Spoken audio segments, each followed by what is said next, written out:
Tuesday's episode of RHOBH started out great, and by great, I of course mean completely bonkers. Within the first 30 seconds, Lisa Vanderpump's head of Precious Doggo Recruitment, John, who seems like a very competent employee, which is confusing, explains the appearance of two tiny pups by simply saying hoarder Ken promptly plops one of those dogs inside his dress shirt. They briefly discuss dog cloning, then Lisa naturally segues by saying, "Anyway, let's talk about the lawsuit." First 50 seconds. Only in Beverly Hills, baby. All that's to say that things rapidly decline the moment Dorit and the tiki hut wig she borrowed from Nene step onto the scene. But let's liven this peaceful Dorit less bliss for a moment while we talk about the most important question on the docket, and no, it's now that lawsuit.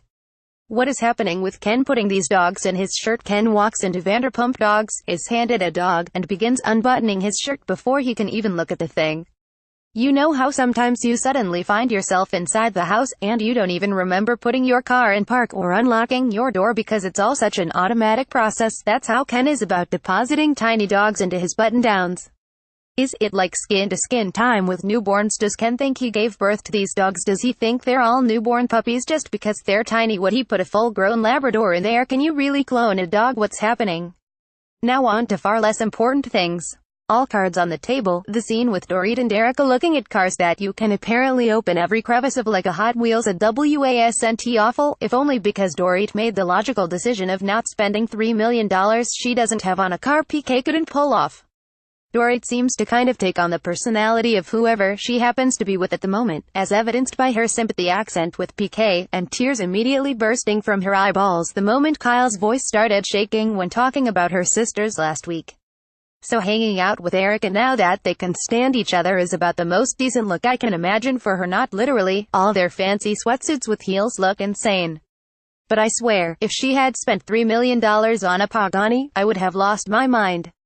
PK's 50th birthday is coming up, you see, and Dorit wants to make it special because he's never ever had anyone plan a party for him in his entire life. Haven't they been together for, like, a while? The least she could have done is whip up a few vats of Moroccan surprise that he loves so much and invite all his friends Boy George over at some point. But why do that when you could rent out a yacht and show everyone how crazy over the top you are? Can't wait.